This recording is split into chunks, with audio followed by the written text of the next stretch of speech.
Hello and welcome to the Martian Enterprise Tournament, round 1.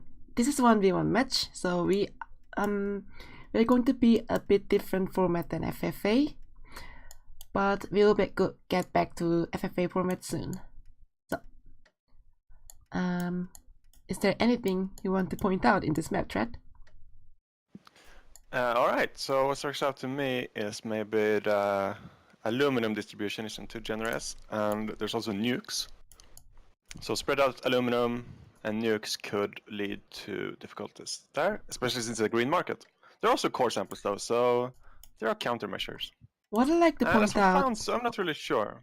What I'd like to point out is that scavenger is difficult because there's not much good carbon. And also nomadic is difficult because because electronics is high. So if they go for steel users, then that is also difficult because there's not much steel here. This is one here and there's one here. Considering nuke, this is not a very comfortable choice. And you also don't want to go to this corner. So founding is not easy. That said, people can choose to go to this iron, and if their opponent nukes them, they can always lean to core sample and overcome the tragedy. Stop the tragedy from happening. Duban started producing steel here and tried to buy aluminum, but aluminum was double and steel half, so he really should have started making aluminum and buying steel instead. Yeah. But yeah, he did realize a mistake. He did cancel is almost finished, or maybe it did finish steel mill and go into the aluminum. Well, yeah, DT did start with aluminum. Now they're funded next to it though, so it will take a while for DT to get to HQ2, I think. Yeah, we're seeing a mirror match between two expensive, and they both found it with no debt. Looks like I think they have a pretty even found. One has very close proximity to water, one has very close proximity to silicon, and reasonable proximity to water. So today's challenge is race for the initial markets, which means people who sell the most from fuel, oxygen, chemical and electronics are going to get bonus points. But of course they have to be wary that if they focus on it too much at the risk of not adapting to the situation, then you might lose the game. So I am interested what's going to happen. And Durban is the first into a green market. He went into the electrolysis reactor, and both fuel and oxygen was double, right? So it's like double value there. And he also picked up an EMP. I'm not sure how he thinks about using this one. Yeah, currently there's not much tile worth EMPing, but maybe this. Yes, these tiles are what Dubai wanted to stop, but DT didn't do much though. Because DT had spare tiles there waiting for the EMP to be striked. He was able to swap the tiles.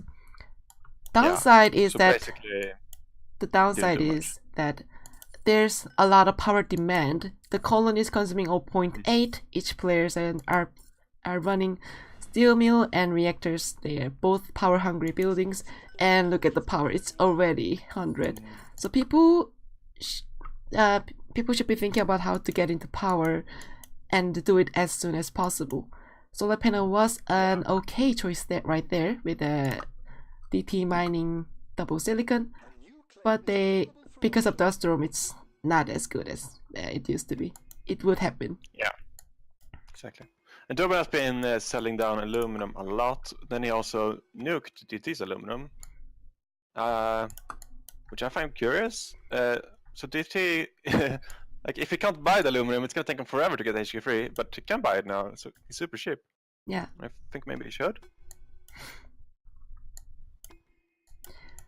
And so what do you think DT's response is? Does he go like wind turbines on his aluminum? Well, you need to get aluminum from somewhere, but if you can, I think it's a good wind turbine replacement tile. But where's other aluminum? High here, medium here. Yeah, I will swap this to wind turbine when I can afford it. Yeah, okay. Yeah, he can't afford it because Dubon bought all the carbon. So instead, DT gets that claim auction for 36k, which is a lot, but it allows him to get his... Dubon seems to be in a Or very... what if he nukes it, though? Hmm? What if Dubon nukes this new carbon that DT takes? Does DT have anything left going for him? No. DT does not have much lead at this point because Dubon is ahead in HQ, ahead in debt, and is also producing power in Dust Storm.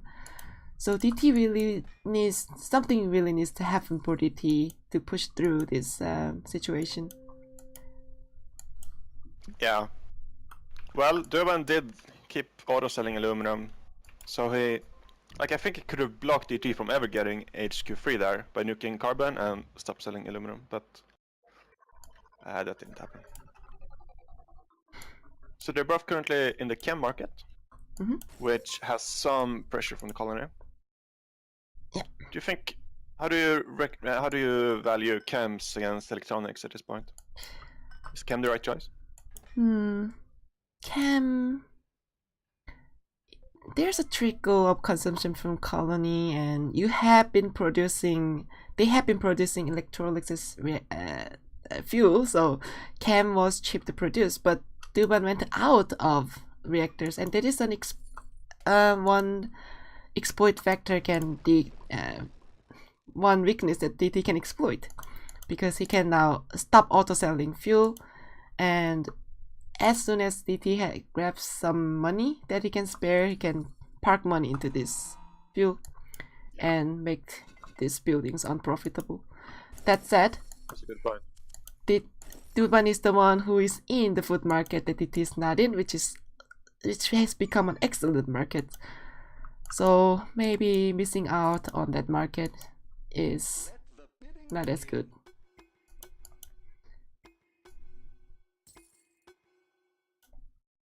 And yeah, I think aluminum has been weird here. So DT didn't do anything to address it on HQ3. Yeah. Maybe he thought Dubon would keep auto-selling it, but Dubon realized kind of the mistake he was doing. Yeah. So now aluminum is $75, and DT is still only making a quarter aluminum a second. DT That's giving me a real issue. will have to either core sample into aluminum or get a claim to get this aluminum. This is a big advantage. Well, I was wrong. Because he got to HQ4 first, so even though he had to pay like 40k for the aluminum, that was fine apparently. He did have that money. Yeah, aluminum price. So pretty even now, except for debt, I think. So leftware. Oh, this needs to be shut down. They bought 2 Brabba claims each. Well, I guess the night is over. More day is over. I missed the solar happening here. We did see a virtual reality auction won by Dubon for 14k, and because they're both expensives, he goes into Pleasure Dome right away. And what do you think about Pleasure Domes in 1 versus 1? Pleasure Domes, in double expensive match, I like Pleasure Domes. Pleasure Domes make excellent amount of money. It's going to make 168, although it's probably not a good timing because the power price is so high. You're getting 300 or... Oh, this is still bad, still good.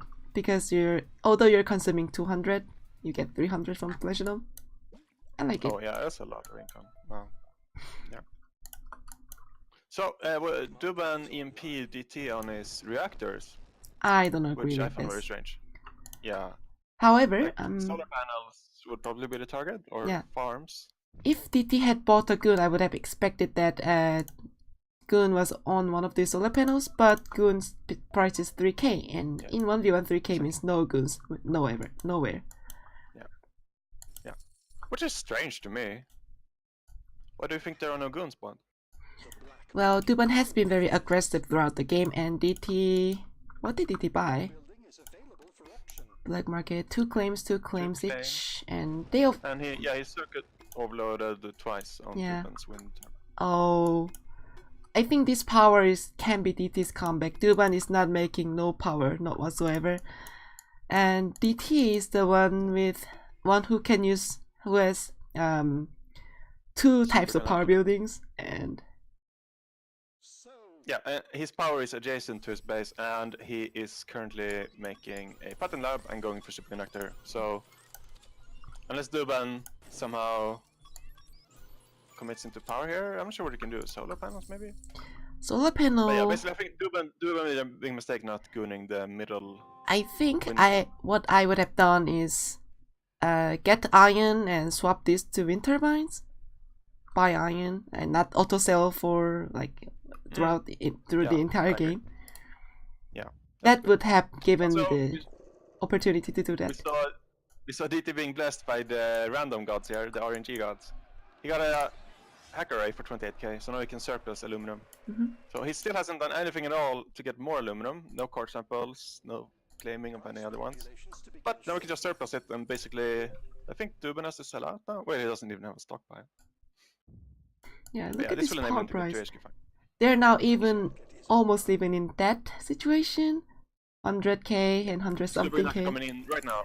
Oh. And power price is 330. Wow. Yeah. Yeah, Duban has not enough tools against this power. Yeah. Now I think DT is in a good position. Definitely. 1 HQ behind, but this is good advantage in power market. 300. It's going to reach 400 soon. What is this? Wow. Well, one problem is he won't be able to buy goon until he's out of DDAP, although that might go really quickly. This needs to be attacked. He's doubling it down on solar. Yeah. This is great. Yeah, he's gonna really pay off a lot of that here. 5k per second and another circuit overload, which fortunately was good. 5k per second, and this debt is melting.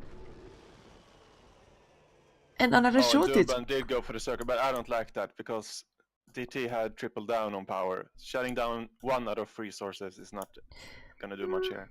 I think this is fine considering that there's another power hack going on. Yeah, I agree with this move. And Duban is now also in good shape in power. 5 versus 8. I think, yeah, Duban gets some profit out of this. Yeah, you're right. Yeah, DT missing that the line on the. Oh, Duban is a lot, and yeah, he might be getting bought out here. Yeah. Can DT defend? I don't think DT can. The power money kicks in right now. Oh, 24. Duban only needs 2k. DT needs. No, that's not enough time. All right. Duban takes it. Oh, that was close though. Yeah, so I definitely agree that the circuit overload and solar panels were key. Yeah. I totally misread that. Yeah. Superconductor isn't as strong as I thought. If this power was protected, then DT would have gotten power money. Well, of course, they were busy buying all the black markets they needed. And DT blames the map. Yeah, it wasn't a kind map, but yeah, this became a good game, I think. Yeah, I like the DT's shape, but it was not fast enough. So I believe that is a win for the majority of People's Democratic Brother Sisterhood of Flat, Clippy Squadron Inc., TM, no batteries included. Congratulations. Congratulations to them. That's the first and last time I'm going to say the entire name.